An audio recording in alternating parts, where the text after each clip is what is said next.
بہت مدت پہلے دور دراز کے ایک ملک میں یہ قاعدہ تھا کہ اس ملک کے لوگ ہر سال اپنا بادشاہ تبدیل کرتے تھے۔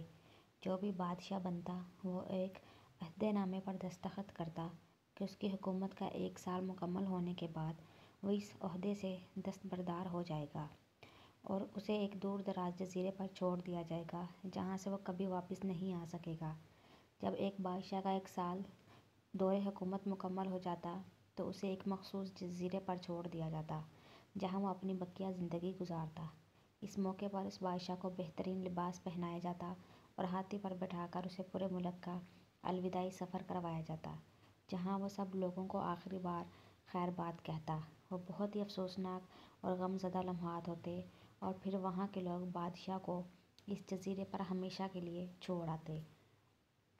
ایک مرتبہ لوگ اپنے پرانے بادشاہ کو جزیرے پر چھوڑ کر واپس آ رہے تھے کہ انہوں نے ایک ایسا سمندری جہاز دیکھا جو کچھ دیر پہلے ہی تباہ ہوا تھا اور ایک نوجوان شخص نے خود کو بچانے کے لیے لکڑی کے ایک تختے کا سہارا لے رکھا تھا۔ چونکہ ان لوگوں کو ایک نئے بادشاہ کی بھی تلاش تھی، لہٰذا انہوں نے اس نوجوان شخص کو اپنی کشتی میں بٹھا لیا اور اپنے ملک لے آئے اور اس سے 1 سال کی حکومت کرنے کی درخواست کی۔ پہلے تو وہ نوجوان نہ مانا، لیکن پھر وہ 1 سال کے لیے بادشاہ بننے پر رضامند ہو گیا۔ وہاں کے لوگوں نے اس بادشاہت کے تمام اصول اور طریقے سمجھا دیے اور یہ بھی بتایا کہ 1 سال کے بعد وہ اسے فلاں مخصوص جزیرے پر چھوڑ آئیں گے۔ بادشاہت کے تیسرے دن ہی اس نوجوان بادشاہ نے اپنے وزیر سے کہا، مجھے وہ جگہ دکھائی جائے جہاں گزشتہ تمام بادشاہوں کو بھیجا گیا تھا۔ بادشاہ کی خواہش کا احترام کرتے ہوئے اسے وہ جزیرہ دکھانے کا اہتمام کیا گیا۔ وہ جزیرہ مکمل طور پر جنگل تھا اور جنگلی جانوروں سے بھرا ہوا تھا۔ ان جانوروں کی آوازیں جزیرے کے باہر تک سنائی دے رہی تھیں۔ بادشاہ جائزہ لینے کے لیے تھوڑا سا جنگل کے اندر گیا اور وہاں اس کے پیچھے تمام بادشاہوں کے ڈھانچے پڑے نظر آئے۔ وہ سمجھ گیا کہ بہت جلد اس کا بھی یہی حال ہوگا اور جنگلی جانور اس کو چیر پھاڑ کر کھا جائیں گے۔ ملک واپس پہنچ کر بادشاہ نے مضبوط اور توانا جسم کے 100 مزدور اکٹھے کیے، ان سب کو اس جزیرے پر لے گیا اور حکم دیا کہ جنگل کو 1 ماہ میں مکمل طور پر صاف کر دیا جائے، تمام خطرناک جانوروں کو مار دیا جائے اور سب فالتو درخت کاٹ دیے جائیں۔ وہ ہر ماہ جزیرے کا دورہ کرتا اور کام کی نگرانی بھی خود کرتا۔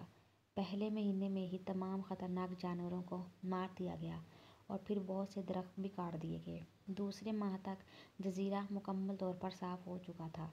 اب بادشاہ نے مزدوروں کو حکم دیا کہ جزیرے پر مختلف مقامات پر خوبصورت باغات تعمیر کیے جائیں۔ وہ اپنے ساتھ مختلف پالتو جانور مثلاً مرغیاں، گائیں، بھینسیں، بطخیں اور بھیڑیں وغیرہ بھی جزیرے میں منتقل کرتا رہا۔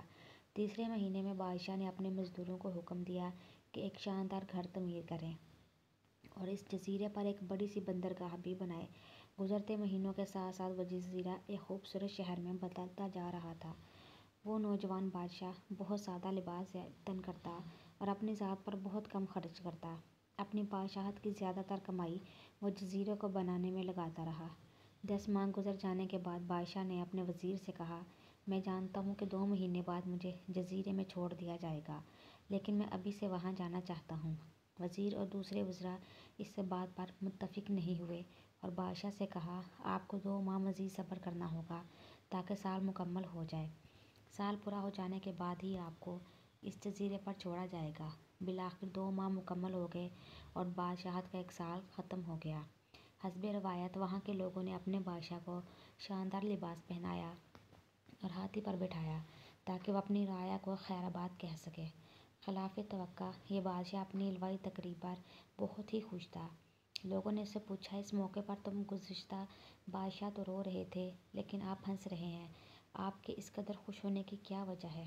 اس نوجوان بادشاہ نے جواب دیا، تم لوگوں نے تناؤ کا وہ قول نہیں سنا، جب تم ایک چھوٹے بچے کی صورت میں اس دنیا میں آتے ہو تو تم رو رہے ہوتے ہو اور باقی لوگ سب ہنس رہے ہوتے ہیں۔ ایسی زندگی جیو کہ جب تم مرو تو تم ہنس رہے ہو اور باقی دنیا رو رہی ہو۔ میں نے ایسی ہی زندگی گزاری ہے۔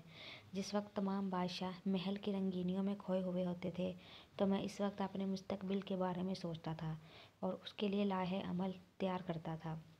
میں نے اب اس جزیرے کو ایک ایسی خوبصورت قیام گاہ میں تبدیل کر دیا ہے جہاں اب میں اپنی باقی زندگی نہایت چین اور آرام و سکون سے گزار سکوں گا۔